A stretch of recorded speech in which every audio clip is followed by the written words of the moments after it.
হতে পারে, এটা একটা বাহানাও হতে পারে তোমাকে ডাকার। এই জন্য আমরা নিজস্ব একজন লোক আগে কুফাতে পাঠিয়ে দেখব। আব্বাজি আমার হযরতে হোসেন তখন একটা চিঠি লিখে দিলেন বাবা, কারণ আগের যুগে আপনার এই টেলিফোন ছিল না, মোবাইল ছিল না। হযরতে হোসেন একখানা চিঠি লিখলেন কুফা দেশের লোকের জন্য। ওগো কুফার লোকেরা তোমরা শুনে নাও, যারা তোমরা আমরা আশিক রয়েছো, আমার দিওয়ানা রয়েছো, যারা তোমরা আমাকে ভালোবাসো, আমি হোসেন তো তোমাদের কাছে যাব, কিন্তু আমি এই মুহূর্তে তোমাদের কাছ পর্যন্ত যাব না। একটা কথা শুনে নাও, আমাদের লোকের মধ্যে থেকে একজনকে আমি পাঠাবো, যার নাম হবে আপনার মুসলিম বিন আকিল। ওই মুসলিম বিন আকিলকে আমি এই মক্কা থেকে আমার নাইব বানিয়ে, আমার যেন প্রতিনিধি বানিয়ে আমি যেন ওই কুফাতে পাঠাবো। আমার ভাই মুসলিম বিন আকিল যদি লিখে যে ওগো হোসেন এই কুফার অবস্থা খুব ভালো আছে, তাহলে আমি হোসেন যাব। আর আমার ভাই মুসলিম বিন আকিল যদি লিখে দেয় কুফার অবস্থা ভালো নাই, তাহলে আমি হোসেন কিন্তু যেতে পারবো না। জোরে বল। কুফার লোকেরা এই চিঠি পাওয়ার পর এবার এটাই মনের মধ্যে আনন্দ পেলেন, যাক হযরতে হোসেন আসবেন না, এখন আসবেন কে? উনার চাচতো ভাই, চাচাজাত ভাই মুসলিম বিন আকিল।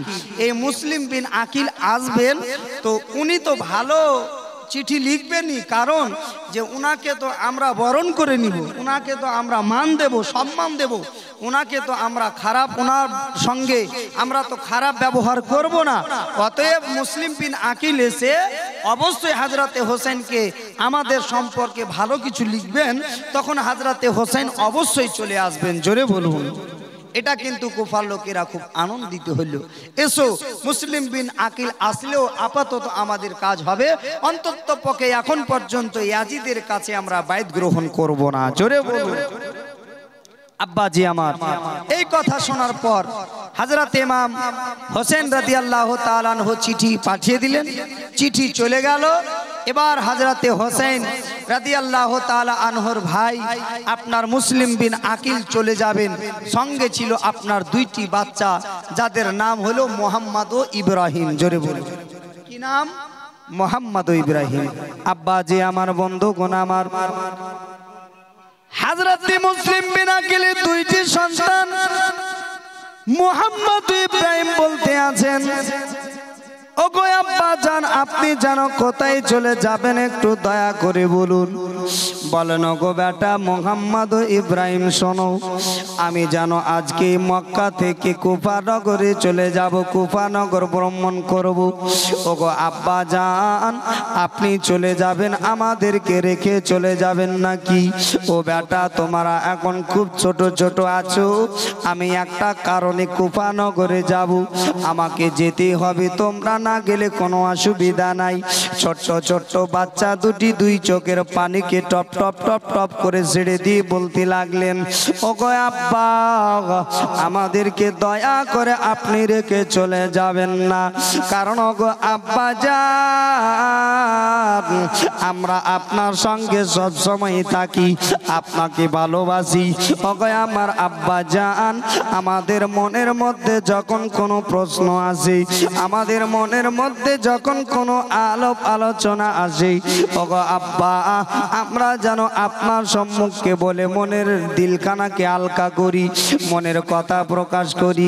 আব্বা গো, আপনি যদি আমাদেরকে রেখে চলে যান, তাহলে আমরা দুই ভাই মুসলিম বিন আকিলের দুই সন্তান বলেন, আমরা দুই ভাই মুহাম্মদ ও ইব্রাহিম কোন জায়গাতে যাব?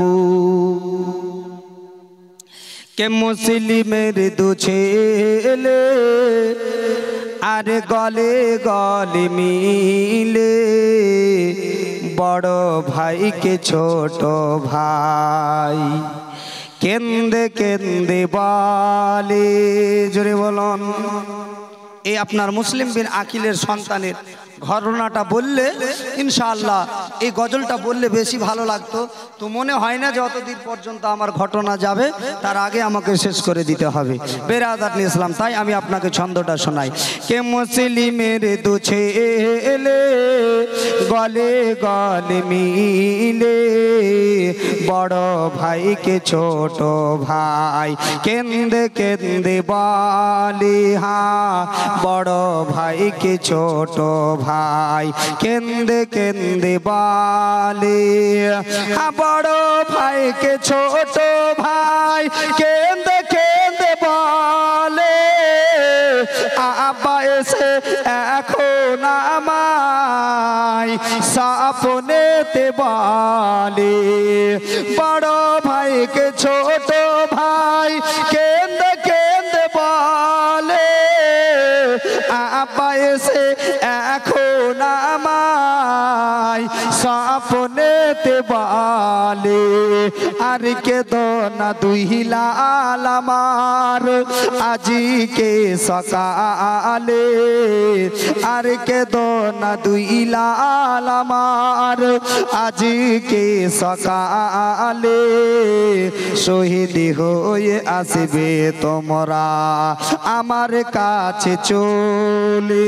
জোরে বলুন, আর কেঁদো না দুই লাল আমার আজিকে সকালে, শহীদ হয়ে আসবে তোমরা আমার কাছে চলে। মুসলিমের দু ছেলে গলে গলে মিলে, হ্যাঁ বড় ভাইকে ছোট ভাই কেন্দে কেন্দে বলে, কে কাটা কচি পাথর লেগে পায়ে রক্ত ঝরে যায়, চলতে পথে হাঁচট খেয়ে মুখের ভার পড়ে যায়, কাটা কচি পাথর লেগে পায়ে রক্ত ঝরে যায়, চলতে পথে হাঁচট খেয়ে মুখের ভার পড়ে যায়, উঠে পড়ে কত ওই দরে বাড়ি যাবে তার আশায়, উঠে পড়ে কত ওই দরে বাড়ি যাবে তার আশায়, বাড়ির পথ ভুলে ছেলে কুফায় এলো ফিরে, মুসলিমের দু ছেলে হ্যাঁ গলে গলে মিলে, হ্যাঁ বড় ভাইকে ছোট ভাই কেন্দে কেন্দে বলে, হ্যাঁ বড় ভাইকে ছোট ভাই কেন্দে কেন্দে বলে, হারিসি বলে দুইটি ছেলে কান্না কথা শোনা যায়, বিবি বলে পড়শিতে কোনো ছেলের কান্না হয়, হারিসি বলে দুইটি ছেলে কান্না কথা শোনা যায়, বিবি বলে পড়শিতে কোনো ছেলের কান্না হয়, হারিসি উঠে নিজে খুঁজে দেখে ঘরের এক কোণে, হারিসি উঠে নিজে খোঁজে দেখে ঘরের এক কোণে, দুইটি ছেলে কান্না করে আব্বা আব্বা বলে, হ্যাঁ দুইটি ছেলে কান্না করে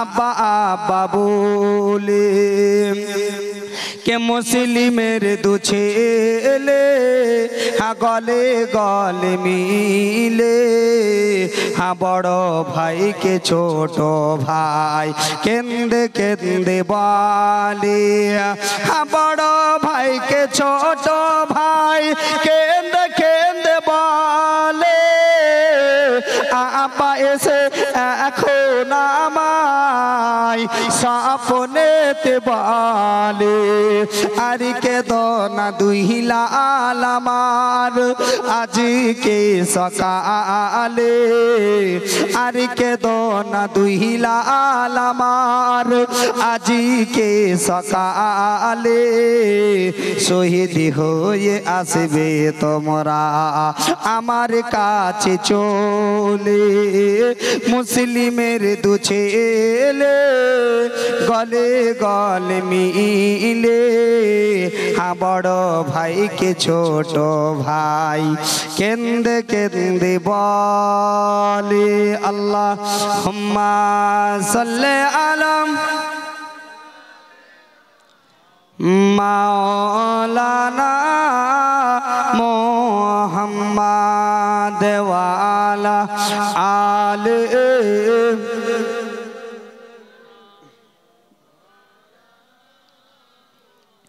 সাল্লাল্লাহু তাআলা আলাইহি ওয়াসাল্লাম। বাবাজি আমার, এবার ছোট্ট ছোট্ট দুইটি বাচ্চা মুসলিম বিন আকিলের সঙ্গে যাবেন। আব্বা গো, আপনি আমাদের রেখে চলে যেন না আব্বা, আমরা কার কাছে থাকবো? আপনার কাছে থাকি, আমাদের খুব ভালো লাগে। মুসলিম বিন আকিল বাচ্চাদের মায়া ছাড়তে না পেরে ওই ছোট ছোট বাচ্চা মোহাম্মদ ও ইব্রাহিমকে সঙ্গে করে নিয়ে আপনার চলতে শুরু করলেন। কোথায়? কুফায়। হযরতে হোসেন মুসলিম বিন আকিলকে সিলেক্ট করেছিলেন কুফার জন্য, যে তুমি যাবে, কারণ তুমি যখন ওখানে পৌঁছে গিয়ে যখন চিঠিটা লিখবে তো তোমার কথা আমাদের বিশ্বাস এই জন্যই করতে হবে, কারণ যে তুমি নিজের লোক কোনোদিন ভুল লিখবে না, তাই চলে যাও। হযরতে মুসলিম বিন আকিল দুই সন্তানকে সঙ্গে করে এক পা দু পা করতে করতে আপনার কুফার দিকে আপনার যেন রওনা হয়ে গেলেন। বাবা হযরতে মুসলিম বিন আকিল দুইটা সন্তানকে সঙ্গে করে আপনার যেন কুফা পর্যন্ত শেষ পর্যন্ত পৌঁছে গেলেন। ও বাবারা, কুফার সমস্ত লোকেরা হযরতে মুসলিম বিন আকিলের জন্য একটা জায়গা যেন আপনার ফিট করেছিল, একটা জায়গা রাখার জন্য ব্যবস্থা করেছিল। আব্বাজি আমার, যেমন আজকে আপনাদের এখানে আমি বক্তা হয়ে এসেছি, আপনারা যেমন আমার রাখার জন্য একটা বাড়ি চুজ করেছেন, একটা বাড়িতে রাখার জন্য জায়গা বানিয়েছেন, ওই কুফার লোকেরা হযরতে হোসেনের দিওয়ানারা যেন ওই মুসলিম বিন আকিলকে রাখার জন্য একটা যেন বাড়ি আপনার ফিট করেছে, বাবা চুজ করেছে, চয়েস করেছে। হযরতে মুসলিম বিন আকিল আসলে এই বাড়িটাতে তাকে রাখা হবে। আপনি বলবেন আল্লাহ ওগো মাওলানা, কোন বাড়িটাতে রাখা হয়েছিল? কিতাব লিখে বাবা হযরতে মুসলিম বিন আকিল রাদিয়াল্লাহু তাআলা আনহুকে আপনার কুফার সরজমিনে সর্বপ্রথম মুখতার বিন ওবাইদের বাড়িতে হযরতে মুসলিম বিন আকিলকে আশ্রয় দেওয়া হয়েছিল। জোরে বলুন, কোথায়? মুখতার বিন ওবাইদের বাড়ি। হযরতে মুসলিম বিন যাবেন, ওখানে থাকবেন।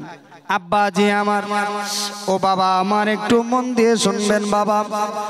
হযরতে মুসলিম বিন আকিল যখন মুখতার বিন ওবাইদের বাড়ি পর্যন্ত পৌঁছে গেলেন, আর যাওয়ার সাথে সাথে কুফা নগরে যেন আপনার একটা যেন আওয়াজের সড়গণ পড়ে গেল, যেন মুসলিম বিন আকিল গেছেন, আগমনের খবর কুফার লোককে হয়ে গেল। সমস্ত যেন হযরতে আলীর দিওয়ানারা হযরতে হোসেনের হাতে হাত দিয়ে বাইত গ্রহণ করার জন্য আপনার যেন চলে আসবেন, কিন্তু হযরতে হোসেনকে তো এখন পাঠানো হয়নি, এখন আপনার এসেছেন মুসলিম বিন আকিল। ওই কুফার লোকেরা চিন্তা করলো, এখন আমরা মুসলিম বিন আকিলের হাতে হাতটা দেব, কিন্তু বাইত গ্রহণ করব হযরতে হোসেনের। জোরে সমস্ত কুফার লোকেরা এক পা দু পা করতে করতে যেন আপনার মুসলিম বিন আকিলের কাছে চলে আসলেন। মুসলিম বিন আকিলের কাছে আসার পর আব্বাজি আমার মুসলিম বিন আকিলের হাত দিয়ে যেন আপনার হাতে হাত রেখে হযরত ইমাম হোসেনের বাইত গ্রহণ করতে লাগলেন। হযরতে হোসেনের জওয়ানা দিয়ানা হতে লাগলেন। ও বাবা গো, হযরতে মুসলিম বিন আকিল যেন দেখলেন বাবা একদিন, 2 দিন, 4 দিন কেটে যায়, প্রায় যখন আপনার 8টি দিন কেটে গেল, এই আপনার কয়েকটা দিনের মধ্যে কুফার আপনার লোকেরা যেন হযরতে হোসেনের আপনার মোহাব্বতে মুসলিম বিন আকিলের হাতে হাত রেখে প্রায় 12,000 কুফার লোক হযরতে মুসলিম বিন আকিলের হাতে হাত রেখে হযরতে হোসেনের বাইত গ্রহণ করে নিল। কতজন? 12,000 জন। কতজন? 12,000। আব্বাজি আমার, বন্ধুগণ আমার, কেউ বা বলে থাকেন আপনার 40,000। আব্বাজি আমার, আব্বাজি যখন আপনার 12,000 লোক যখন হযরতে হোসেনের দিওয়ানা হয়ে মুসলিম বিন আকিলের হাতে হাত রেখে যখন আপনার বাইতটা গ্রহণ করতে লাগলেন, আব্বাজি আমার মুসলিম